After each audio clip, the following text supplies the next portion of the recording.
Thank you, Chair, for the kind introduction, and good morning to you all.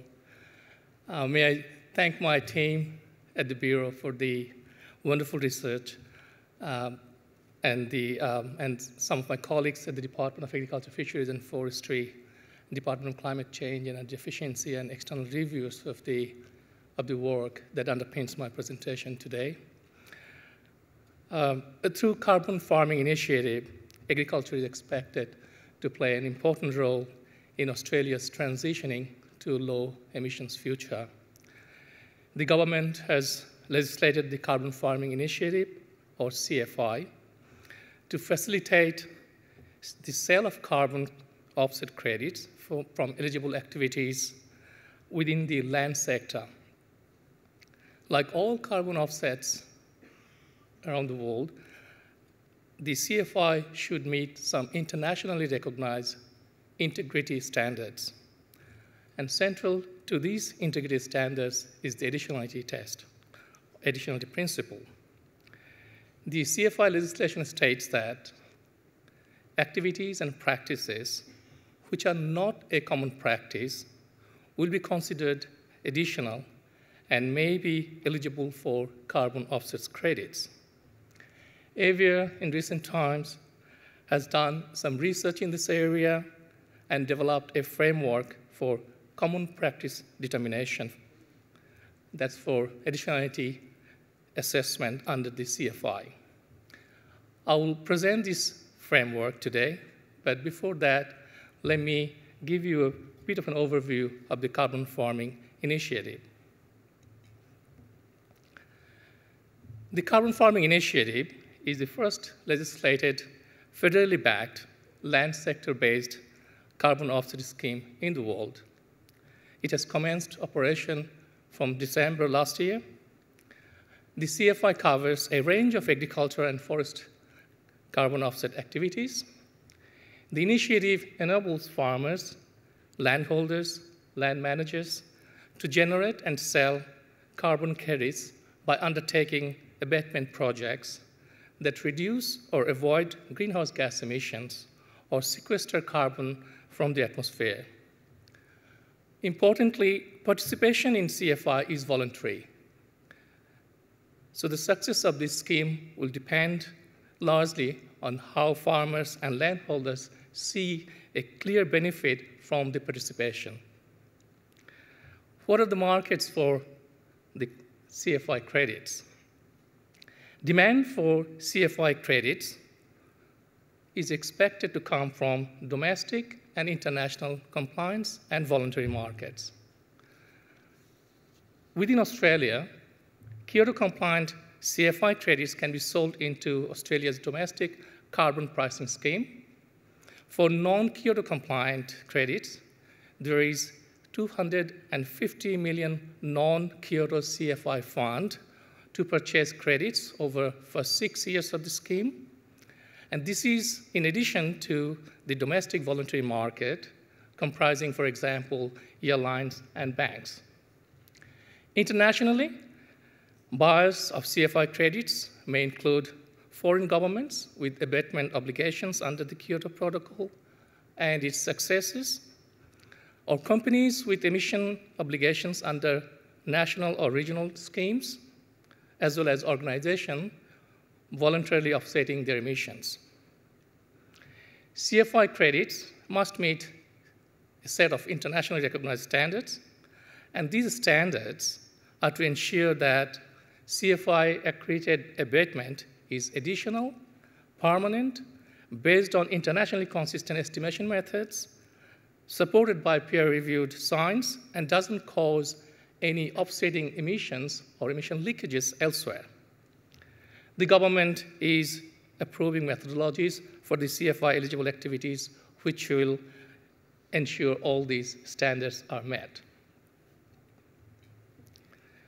All CFI projects need to be undertaken under an approved methodology. Methodologies underline the rules by which a project proponent can be credited for a particular practice and are assessed by the Independent Domestic Offsets Integrity Committee, or DOIC. So where are we up to regarding CFI methodology development? So far, 4 offset methodologies have been approved by the Minister of Climate Change and Energy Efficiency. Land managers can now earn offsets credits for destroying methane generated from manure in piggeries, environmental plantings, capturing and combusting legacy landfill gas, and savanna burning. 2 other methodologies are under consideration, and these are management of large feral camels in Australian rangelands, avoided emissions from diverting waste from landfill for process-engineered fuel manufacture. All these activities involve new technologies or practices or face significant impediments to adoption for potential adopters and have been considered uncommon and hence have made the additionality standard. Australian government continues to work with industry to develop more methodologies. It is exploring options for fast-tracking some of the methodology development based on the research undertaken for Climate Change Research Program or its successor, filling the Research Gap Program. Private entities and state governments are also considering putting forward methodologies for CFI abatement activities.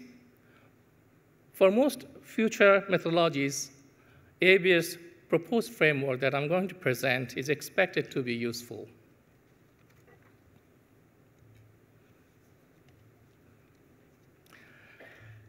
Establishing additionality is an important element of methodology development. In the next little while, I'll be talking about additionality quite a while, quite some time, and in the context of the proposed common practice framework that ABARES has developed. So to be very sure, let's articulate what we mean by additionality. For meeting additionality standards, it must be established that emission abatement under a proposed activity would not have happened in the absence of the initiative.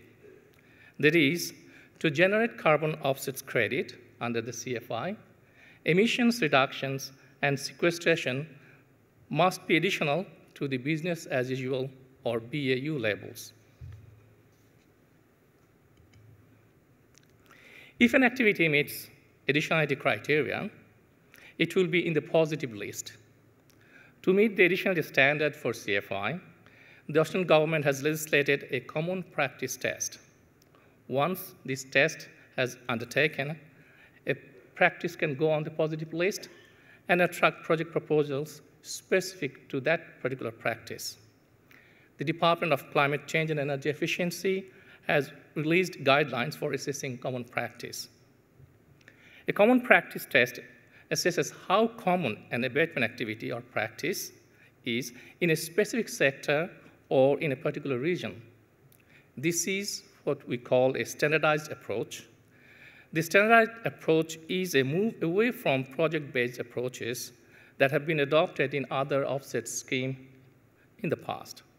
For example, the Clean Development Mechanism, the international offset schemes under the Kyoto Protocol uses a project-based approach. And under this, CDM requires an individual large abatement project to undertake investment and barriers test to demonstrate that the proposed abatement is additional to what would otherwise occur in the absence of the mechanism. Standardized approaches, such as common practice test, are expected to be more streamlined, transparent, and cost-effective than project-based approaches to additionality assessment. There is growing recognition of the merits of common practice additionality test in various international schemes and relevant academic literature. Common practice determination relies on specific thresholds on adoption. The threshold represents a level of adoption for a practice, often expressed as percentage of target population. If applicable, the level of adoption will be specific to a region or an activity, or both. For example, a 20% adoption threshold means that if adoption is below 20%, then it is not common, and if it is above 20%, then it is common. This may sound simple, but there are a number of factors that need to be considered in determining an appropriate threshold for common practice.